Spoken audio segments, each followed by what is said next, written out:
নমস্কার, আশা করছি আপনারা সকলে খুব ভালো আছেন। আমার আরেকটা ভিডিওতে আপনাদের সকলকে স্বাগত জানাই। আমরা আজ এখানে এসেছি, এটি ৬৪ মহন্তের মন্দির এবং এখানে ৬৪ মহন্তের সমাধিস্থলও নাকি রয়েছে। এই যে পুরো মন্দিরটি এইভাবে পরিক্রমা করতে হয়। তবে এর মধ্যে যে গাছগুলো দেখছেন এগুলো কিন্তু একদমই আসল না। প্রথমে আমিও আসল ভেবে ভুল করেছিলাম, তারপর দেখলাম যে পুরোটাই আর্টিফিশিয়াল। আর আমরা এই দিক দিয়ে যে পরিক্রমা করছিলাম, এদিক দিয়ে আমরা প্রথমে আসছিলাম পঞ্চতত্ত্ব এবং এখানে ভগবানের কাছে। এখানে পঞ্চতত্ত্ব তো রয়েছেন, ওনাকে দর্শন করব, দর্শন করে তারপর যাব ৬৪ মহন্তকে দর্শন করতে।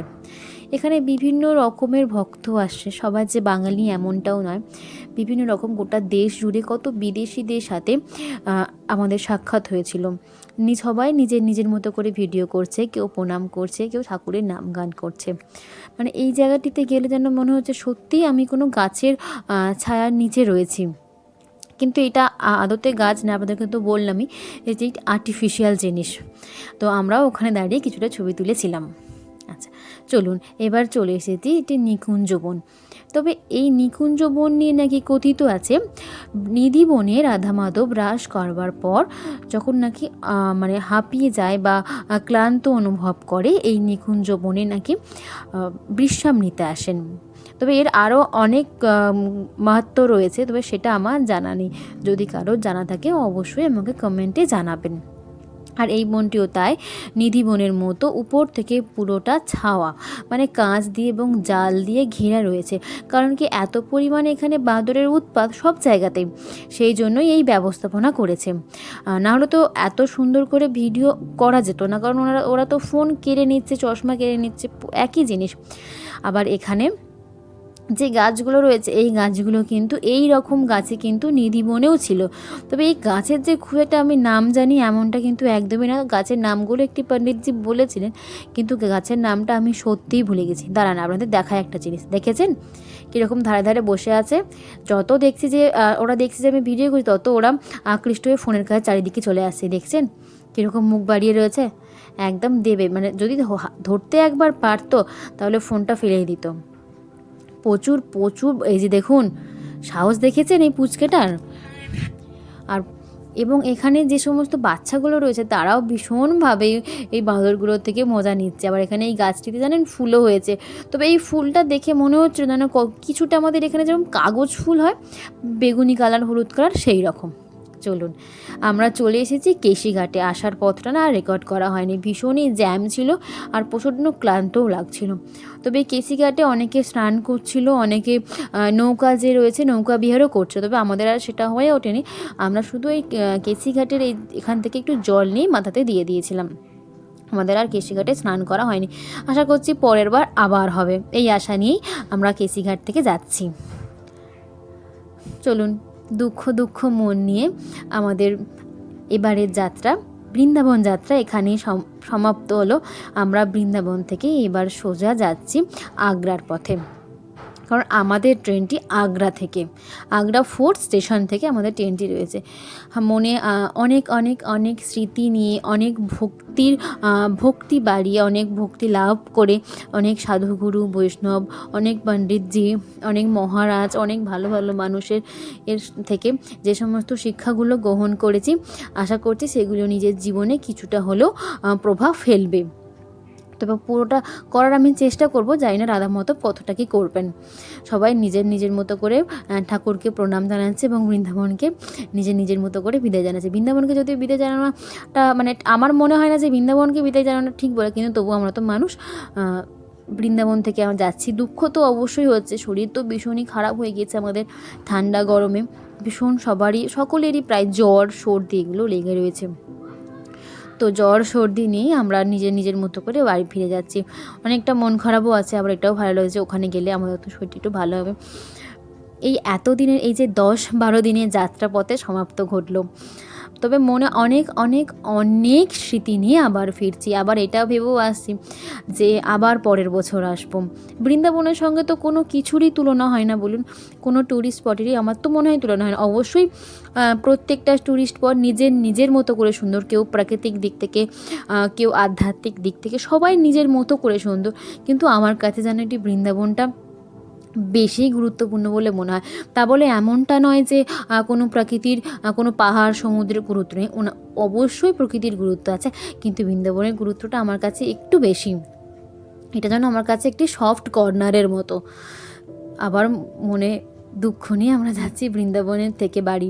বারবার মানে আমি যখন ভিডিওটা রেকর্ড করছিলাম এতই কষ্ট হচ্ছিলো যে আমি ভয়েস ওভারই দিতে পারছিলাম না, যে বৃন্দাবন থেকে চলে যাচ্ছি। ঠিক আছে, আমার তো মা বাবা আসেনি এখানে বৃন্দাবনে ঘুরতে, এটাও মনে হচ্ছে যে বৃন্দাবন থেকে গেলে আমি মা বাবার সাথে আবার দেখা করতে পারবো, আবার কোনো একটি সময় মা বাবাকে বৃন্দাবনে নিয়ে আসতে পারবো। তবে বৃন্দাবনের যাত্রাপথে এত পরিমাণ আশ্রম বা এত মন্দির পরে সব যদি ঘুরে মানে শেষ করতে হয় না, মনে হয় 3 থেকে 4 মাস সময় লেগে যাবে। তবে এইখানেরও রাস্তাঘাটে দেখেছি অনেক ময়ূর ঘুরে বেড়াতে, যখন দুদিকে মাঠ মানে যাচ্ছিল, মাঠের মাঝখান থেকে যে রাস্তাটি যাচ্ছিল বা এমনি রাস্তাতে বা গাছেও দেখতে পাচ্ছি যে ময়ূর ঘুরে বেড়াচ্ছে। আর এই বাঁদিকে দেখতে পাচ্ছেন কি বড় একটা সন্তোষী মায়ের মন্দির। তবে যেই ড্রাইভার দাদা ছিলেন উনি বলছিলেন যে এই মন্দিরটি তো নাকি ঘোরা যায়, কিন্তু আমাদের তো আর হাতে সময় নেই, আর আগে থেকে জানতামও না যেখানে একটি এত বড় সন্তোষী মায়ের মন্দির রয়েছে। জানলে অবশ্যই আমরা আসতাম। যখনও হয়ে ওঠেনি, আসছে বছর আবার হবে। সব কিছুই যদি একসঙ্গে দেখে নিই তাহলে তো আর আকাঙ্ক্ষাটাই হয়তো মরে যাবে যে সব তো দেখা হয়ে গিয়েছে, আর আবার কেন যাব। এই যে মনে একটা আক্ষেপ বা আকাঙ্ক্ষা নিয়ে যাচ্ছি, আবার আসতে হবে বৃন্দাবন, অনেক অনেক কিছু দেখা হয়নি, হয়তো এটাই আমাকে আবার বৃন্দাবনের দিকে নিয়ে আসবে। বৃন্দাবনের রাস্তাঘাট যথেষ্ট পরিষ্কার পরিচ্ছন্ন, এতটাই পরিষ্কার মানে একদমই আমাদের এখানকার মতো পরিষ্কার পরিচ্ছন্ন, এবং সবথেকে বড় কথা সরকার ভীষণভাবে তৎপর এখানকার জিনিস। যেখানে একটু অপরিষ্কার হচ্ছে সেখানে সঙ্গে সঙ্গে পরিষ্কারের জন্য লোক চলে আসে এবং এখানে এসে সেই জায়গাটিকে আবার পরিষ্কার করে দিচ্ছে। এবং বৃন্দাবনের যে সমস্ত গুরু মহারাজরা আছেন ওনাদেরও ব্যবহার খুব সুন্দর। গুরু মহারাজের সঙ্গে দেখা করলে এটাই মনে হয় যেন মন একদম শান্তি হয়ে গেল। তবে আমরা এই জ্যামে আটকে রয়েছি প্রায় 2 ঘন্টা। বৃন্দাবন থেকে আগ্রা যাওয়ার পথে এই যে একটা বিশাল বড় জ্যাম, তার সাক্ষী আমরা থাকলাম।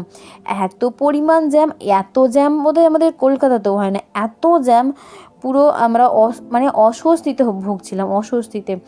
মানে কত ফোন দেখবো, ফোন দেখেও প্রবলেম হচ্ছে, ভালো লাগছে না, যেহেতু সবারই জ্বর সর্দি কাশি, আমরা এইসব নিয়ে ফিরেছিলাম। এর সাথে সাথে এটাও ছিল যে একটু বই পড়বো সেটাও ইচ্ছা করছিল না, মানে একেবারে একভাবে এক জায়গাটাতে 2 ঘন্টা কি 2 ঘন্টা 10 মিনিট কি 15 মিনিট আমরা একভাবে এক জায়গায় দাঁড়িয়ে আছি, না একটুকু গাড়িটা পিছে হাঁটছে না একটু গাড়িটা সামনের দিকে হাঁটছে। সে যে কী করুণ অবস্থা আপনাদের মানে কি বলে বোঝাবো, হয়তো যারা যারা এই জ্যামে পড়েছে তারাই জানে। আমাদের কলকাতাতেও এরকম জ্যাম দেখা যায় বা বিভিন্ন রাস্তাঘাটে এটা হয়। চলুন, আমরা আগ্রাতে স্টেশনে পৌঁছেও গিয়েছি। ট্রেনে ওঠাটার ভিডিও করা হয়নি, ভীষণই ক্লান্ত ছিল, অসুস্থ তো সেই জন্যই আমরা এই ট্রেনটি ছিল আমাদের 5টা 45 কি 50 করে। আগ্রা থেকে আমাদের ট্রেন ছেড়ে দিয়েছে, আবার আমি যাচ্ছি নিজের বাড়ি, নিজের কাছের মানুষদের কাছে। এটা ভেবেই ভালো লাগছে, আমার মনটা একটু খারাপ হচ্ছে, ঠিক আছে। দেখেছেন ভোর থেকে সকালও হয়ে গেল। আর সবথেকে বড় কথা, যখন এই রাস্তা দিয়ে মানে ট্রেনটি যাচ্ছে যেন মনে হতো ছবির মতো সুন্দর, যেরকম কার্টুনে আগে দেখতাম যে একটা ট্রেন লাইন, তার মাঝখানে দুটো এমনই রাস্তা যেটা পুরো পাহাড়ে ঢাকা, মানে সেটাই নিজের চোখের সামনে আজকে দেখছি, যেন নিজের চোখে বিশ্বাস করে উঠতে পারছিলাম না।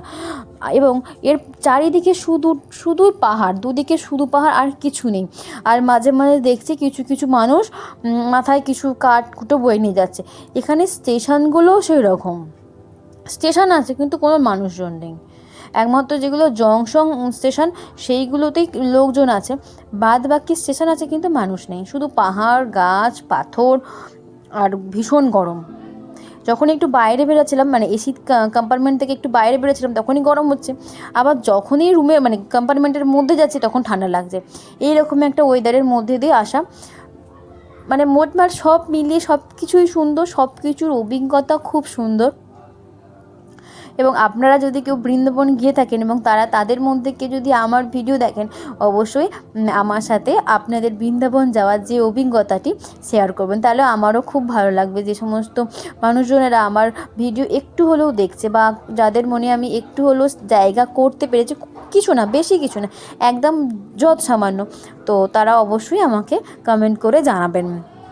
আর আমাদের এই দিকে রেল লাইন থেকে রাস্তা সামান্য দূরে হয়, কিন্তু এখান থেকে দেখছি রেল লাইন থেকে রাস্তায় মানে ডিস্টেন্সটা অনেকটা।